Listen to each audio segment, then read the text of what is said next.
Yeah, welcome in. Welcome back to another episode of the Format Podcast.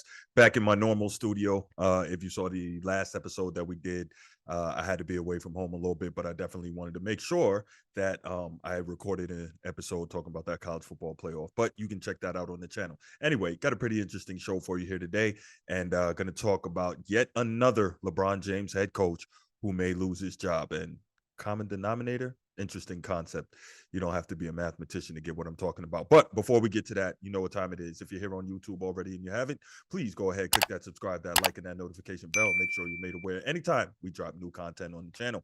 If you want the audio only version of the podcast, open up your audio podcast platform at the search bar, type in the Format Podcast. We should come right up. If you're enjoying the content, please give us that thumbs up, give us that 5-star review, and leave us a comment. We appreciate all that. Helps us find more sports fans, which we've been doing a lot lately, and I really appreciate you for that. Helps more sports fans find us. Now let's get to it. Okay, Darvin Ham is well, let me make a correction. It's been reported that Lakers head coach Darvin Ham is on the hot seat. Now, if you followed the NBA, you know that earlier this season was the first ever in-season tournament, right? And I think that tournament was, created by the powers that be in the NBA to kind of do a couple of things. One, to boost regular season interest in the league and in the sport, because obviously for what the first third of the season or so, the NBA is butting right up against the NFL, and they're going to, and college football, they're going to lose that battle every time, right? The NBA is third in the United States in terms of popularity behind the NFL and college football. And so when you have a situation where your season is going on and those other seasons are going on, well, you're going to lose, as we saw, as evidenced by the Christmas Day ratings, where the NBA was thoroughly trounced, and that's supposed to be their biggest non-playoff day of the season. Anyway, um, so the NBA in-season tournament was created partly to generate, drum up, whatever term you want to use, some interest in the regular season of the NBA. Personally, I think they should have made it last a little longer instead of having it end even before the holidays, but that's just me. And secondly, it was also created to uh, kind of push NBA players to be more active, and if we're just being honest, to care more about the regular season, even before the Christmas and New Year holidays. So it did that to some extent. It generated some interest, and people seem to be interested. I'm not sure if that's generally because the level of play was higher in the league in those in-season tournament games, or if it's just because it was something new and people wanted to see what it was all about. Anyway, uh, the Los Angeles Lakers won the inaugural in-season tournament, right? And it's apropos. They're one of the most, if not the most, glamour franchise in the league and the banner franchise in the league. It's between them, the Celtics, and the Knicks. Now I know between the Lakers and Celtics, and then the Knicks, it's a huge drop off. But the Knicks are the Knicks, being a New York City franchise, right? New York City just carries its own weight and its own gravitas, no matter what people might think about it. Just imagine the next time the Knicks win an NBA championship, whenever that may be, whoever's the star on that team is going to be one of the biggest names in NBA history, just because of the weight New York City carries. But anyway, um, the in season tournament was won by the Los Angeles Lakers, and the Finals MVP for the in season tournament was who else? None other than LeBron James, right? And that's cool. LeBron did his thing, and I think personally, part of the reason that he was pushing so hard is because he knows that his fans and the people in his corner in the GOAT argument are going to say, well, this is something Jordan never did, which in my estimation is a really dumb argument, just for the fact that Jordan never had the opportunity to do it. And I guarantee you, if that opportunity was there, he probably would have won a couple of those too. But anyway, um, so Lakers win the in-season tournament. Since then, they've gone 10-13. Sorry, not 10-13. They have lost 10 of their last 13 games since winning the in-season tournament. And that's really interesting because now head coach Darvin Ham is allegedly on the hot seat. Now, I read an article the other day, and it was reported that six sources inside the Lakers organization, didn't say whether players or execs or whoever, but six sources inside the Lakers organization kind of contributed to that, and confirmed that Darvin Ham was on the hot seat and that people weren't necessarily happy with what was going on there. So let's take a second and hear what Shams Charania had to say about that. He was on a podcast recently with Michelle Beadle, and he kind of spoke on that situation. So let's check it out. We'll come back and talk about it. I'm told there's a growing, deepening disconnect between Darvin Ham and that Lakers locker room right now, and a lot of it is stemming from extreme rotational changes, lineup changes. There was a change that he made December 23rd in Oklahoma City, putting in Jared Vanderbilt into the starting lineup. So it was LeBron James at the point guard, Cam Reddish, Taurean Prince, Jared Vanderbilt, and Anthony Davis. And I'm told that had a lot of head scratching internally within the Lakers, and it's led to several players internally vocalizing, whether it's publicly or behind the scenes, about just the fluctuating rhythm that all these changes have caused. This team just won the in-season tournament championship, but now they've lost 9 of 12 games. They've lost 3 in a row. They're now under 500. And Darvin Ham's gone through a lot of adversity in LA, to put it lightly. You had the Russell Westbrook situation last year. That team started off 2-10. Then they make it all the way to the Western Conference Finals. So he's shown that he can get his players buying in and on the same page. But just last night, Anthony Davis and Austin Reeves came out and said injuries are not a factor. This team has enough talent to win games and should be playing at a higher level. Whereas Darvin Ham took the other approach, blamed it on injuries, blamed it on a lack of consistency with guys in and out of the lineup. And at the same time, Darvin Ham also said that, in his opinion, being without Rui Hachimura, D'Angelo Russell, and Gabe Vincent is the same as Miami being without Jimmy Butler. And, let's keep in mind, D'Angelo Russell and Rui Hachimura have been in and out of the rotation at different points, in and out of the starting lineup at different points.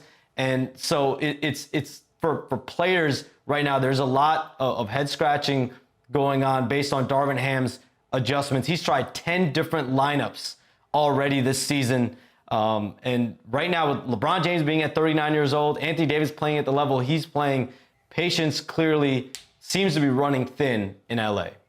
Okay, so interesting comment Shams made, and what are my thoughts on this? So you heard what Shams had to say, and I suppose there's legitimate concern in terms of Darvin Ham, what he's doing rotationally, etc.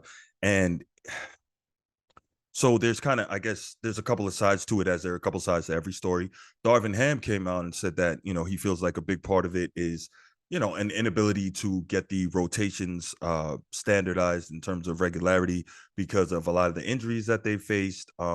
But people who are not necessarily in Darvin Ham's corner are saying, they're concerned about the irregularity of the rotations, and they're not using injuries as an explanation. Now, what do I think about this? Darvin Ham, I think, is, for one, I knew this wasn't going to work at the beginning, right?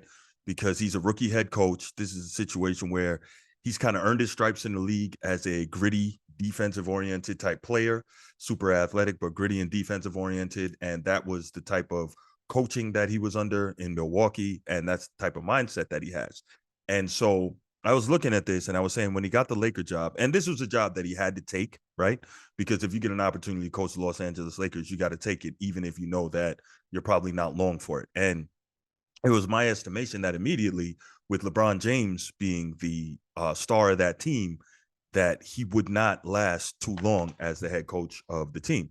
And it's interesting because Darvin Ham helped to lead this team to the in-season tournament championship, and they were popping champagne and whatnot, like they'd won a world championship, which I thought was interesting, but whatever. And now, just 13 games later, they're out with the pitchforks and whatnot, and the torches, right? They're ready to get this guy up out of there. And whether or not it's been said, it's my firm opinion that LeBron James is likely one of the biggest people behind this push, okay? Because at the end of the day, LeBron James, in 21 years in the NBA, has had 9 head coaches. Now, that goes across 3 franchises, so theoretically, that would make sense, right? Theoretically, except for the fact that the whole time that he was in Miami, he had only 1 head coach whom he tried to get fired, and we've talked about that as nauseum, but that's a different story. But the point is, he only had 1 head coach in Miami, so if you take that and then you say, okay, the other 2 stops, he's had 8 head coaches. That doesn't add up, right? So there's a thing in mathematics called the common denominator, and basically, when you keep seeing the same thing pop up across multiple situations, there's a common denominator, right? So LeBron James, and you can actually go back and check on the channel. because one of the biggest things you hear the LeBron James defenders say is he never had a great coach. He never had a Popovich. He never had a Phil Jackson, etc. Right? But my argument has always been LeBron James couldn't deal with a great coach because great coaches are demanding. And he's a guy that has to run everything and has to do everything his way and doesn't want to play within his system or doesn't want to play within his scheme. He wants to run it all. And that's why he hasn't had great coaching. Now, so LeBron James, 21 years, 9 head coaches. I want to say 6 head coaches have been fired. And this could be 7, right? So when you look at it, you say, what's the common denominator there? Oh, LeBron James, arguably one of the greatest players of all time, but right, and one of the greatest careers of all time. But at the same time, coaches keep getting fired on his watch, just the same way players keep getting traded on his watch.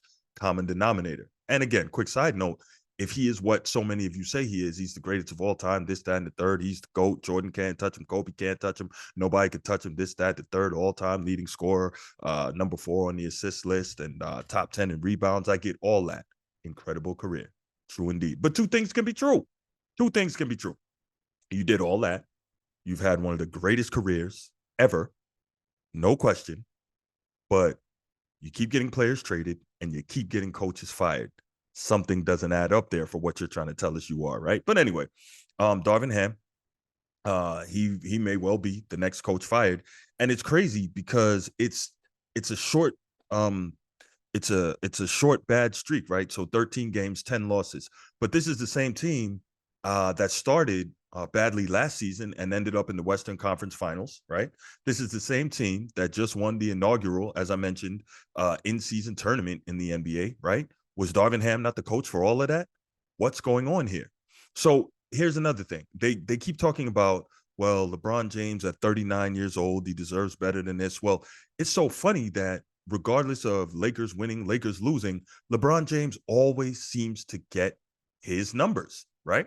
This year at the advanced age of 39 years old, right? Because we've never seen anyone play at this high level at this age in the NBA, which is 100% truth.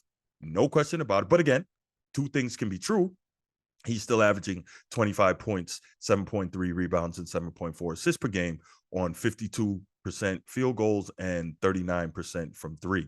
So you're doing all this, you're getting your numbers, but yet the team is struggling. You made sure you played out of your mind to win the inaugural in-season tournament and the in-season tournament finals MVP. You did all that, right? Kudos, LeBron. Kudos. No question about it. But yet, the team is not that good, and another coach may be fired on your watch. Somebody's got to point this stuff out. At some point, somebody has to point this out. I was listening to The Odd Couple with Chris Broussard and Rob Parker the other night. Great show on Fox Sports Radio. And they made a great point, basically saying, at what point are we going to stop this nonsense of assuming that every single year it's LeBron James's birthright to contend for a championship? That's just not it. He always needs more help. He always needs this. He always needs that. It's always somebody else's fault. Come on, man. Come on. This needs to stop. Anyway, those are my thoughts on the topic. What I'd like to know from you is, do you think Darvin Ham should be fired? If he is fired, do you think he was scapegoated? Do you think he's being treated fairly? Don't you find it interesting that LeBron James somehow manages to get his numbers no matter what? Leave your comments in the comment section. Can't wait to hear from you. Get back with you on the next show. And I'm out. Peace.